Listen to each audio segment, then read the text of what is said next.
Ok, bonjour tout le monde. Aujourd'hui, on va résoudre un exercice de sup qui est assez compliqué, mais ça reste un exercice de sup quand même. Petite motivation. Donc, on a un espace vectoriel de R et on va prendre trois projecteurs qui sont de somme nulle. Et le but, ça va être de montrer que les trois projecteurs sont égaux à 0, donc nul. Petite motivation, pourquoi c'est un exercice de sup et pas de spé? En fait, cette égalité, elle est triviale ce résultat est trivial à démontrer en dimension finie. Il suffit de passer par la trace. Et si on utilise la trace par linéarité, on obtient une trace de P plus trace de Q plus trace de R égale à 0. Mais comme on est sur des projecteurs, en fait, les traces, c'est leur rang. Et si on a une somme de rangs nuls, comme c'est des raies positifs, des entiers positifs, ils sont tous égaux à 0. Et donc les projecteurs sont nuls. Donc bien évidemment, ça n'a aucun intérêt en dimension finie. Et donc, comme on est en dimension infinie, a priori, on n'a plus tous les outils de réduction, etc. qu'on voit en SP, et donc en fait, ça n'a aucun intérêt. Et donc, c'est un exercice de sup. Donc, par quoi on va commencer?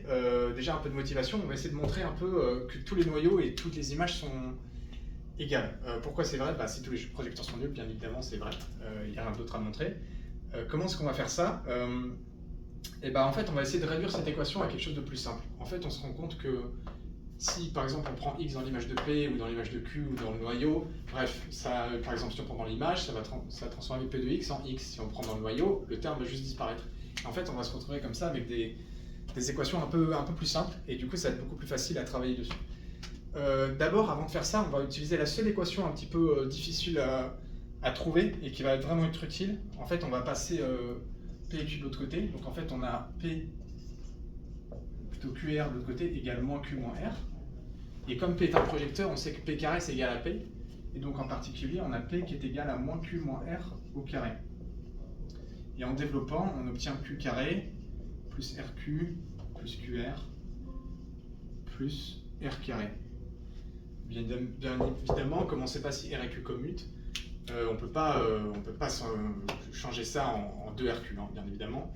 Q et R étant des projecteurs, cependant, on peut réduire ça à Q plus R plus RQ plus QR. Et là, en fait, comme on a Q plus R, et là on a P, en fait, si on rajoute à nouveau P des deux côtés, on va avoir P plus Q plus R, et comme c'est égal à 0, en fait, on obtient directement 2P égale à RQ plus QR.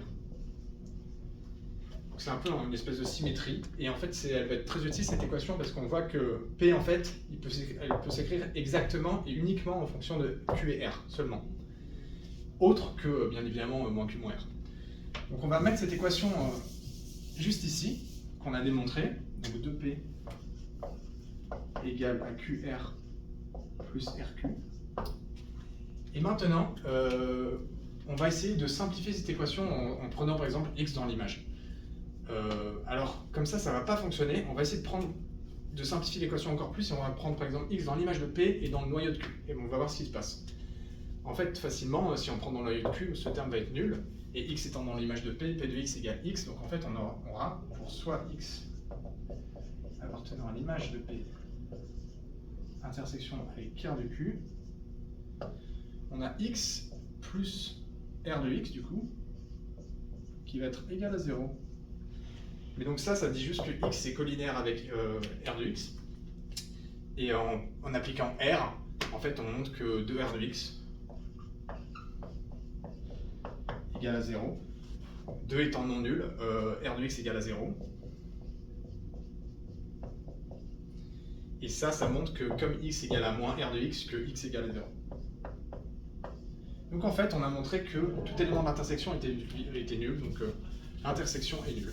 Donc on va montrer cette deuxième trouvaille. On va la noter là. L'image de P intersection avec R de Q égale à l'ensemble nul. On va montrer une troisième chose. En fait, ça ne va pas être utile, mais c'est un peu une motivation. Donc on pourrait prendre l'intersection de deux images cette fois. Intersection image de Q par exemple. Et en fait, si on prend x dans ça, on va avoir 2x plus R de x égale à 0.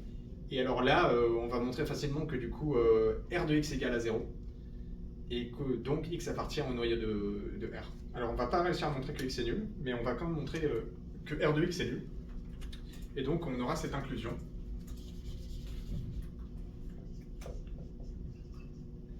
Qui QR de R. Et là, on se dit, bon, bah, c'est quasiment gagné. En fait, il suffirait pour conclure de montrer que si on prend X dans l'image de P, X appartient par exemple à l'image de Q, et donc en fait que toutes les images sont égales. Parce que si toutes les images sont égales, en particulier ça, bah, ça va être l'image de R. Et donc si l'image de R est inclue dans le noyau de R, comme l'image de R et le noyau de R sont en somme directe, en fait on aurait directement que l'image est nulle. Sauf que ça va pas fonctionner. En fait on va pas réussir à montrer directement que les images sont nulles, en tout cas je l'ai pas réussi. Donc on va plutôt essayer de montrer que les noyaux sont nuls.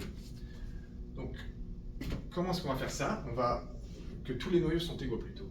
Donc on va prendre X dans le noyau de R par exemple. L'équation elle va être réduite donc à P plus Q égale de X bien évidemment. Je vais mettre des X. P de X plus Q de X égale à 0. Et là, cette équation elle va être très utile en fait parce qu'on se rend compte que là on a QR de X, mais R de X étant nul, ça va valoir 0. Donc en fait on va avoir, en remplaçant 1 P par 1 demi de RQ, que 1 demi de RQ de X plus Q de X égale à 0. Alors là, ce qu'on peut faire, cette réalité va être très intéressante, comme on a du Q de X et du Q de X, forcément on va essayer de décomposer X sur l'image et le noyau de Q. Donc en fait on va prendre X appartenant à l'image de Q et B dans le noyau de Q. Et donc ça nous dit directement que Q de X ça va être A, ça aussi. Donc en fait 1 demi de R de A plus A égale à 0. Bon ça, de la même manière qu'on avait montré un peu ces égalités-là, en fait, on voit que A est nul. Et donc en fait, on peut le montrer en appliquant R de deux côtés. Donc en fait, si A égale à 0, ça veut dire que X égale à B, qui appartient au noyau de Q. Donc en fait, on a pris X dans le noyau de R, on a montré que X appartient au noyau de Q. Donc en fait, on a montré un peu par cyclicité que tous les noyaux sont égaux, en fait. Parce qu'on a des doubles inclusions dans tous les sens. Donc tous les noyaux sont égaux. Là, pour conclure, ce qu'on peut faire maintenant, c'est montrer directement que si on prend X dans l'image de P, bah, X est nul. Alors, ça va être tout simple. Donc si on prend X dans l'image de P, on va avoir X plus Q de X plus R de X égale à 0. On va redécomposer X sur l'image et la somme directe de l'image et du noyau de Q. Donc en fait, on va écrire X égale à A plus B, A dans l'image, B dans le noyau.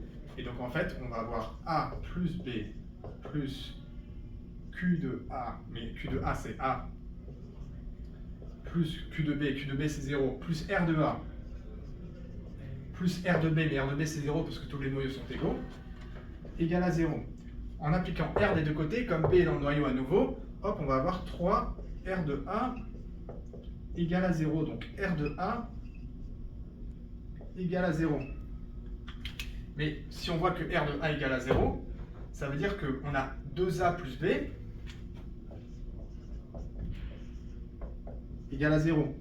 Donc en fait, par somme directe, on a écrit le vecteur nul comme 2A plus B, et donc en fait, qui sont en somme directe, bien évidemment, des éléments de l'image et du noyau. Donc en fait, ça montre que A égale à B égale à 0, et donc que X égale à 0. Ce qui termine l'exercice parce qu'on a montré que, si on prend X dans l'image de P, X est nul. Donc toutes les images sont nulles et donc tous les projecteurs sont nuls. Voilà, merci d'avoir regardé.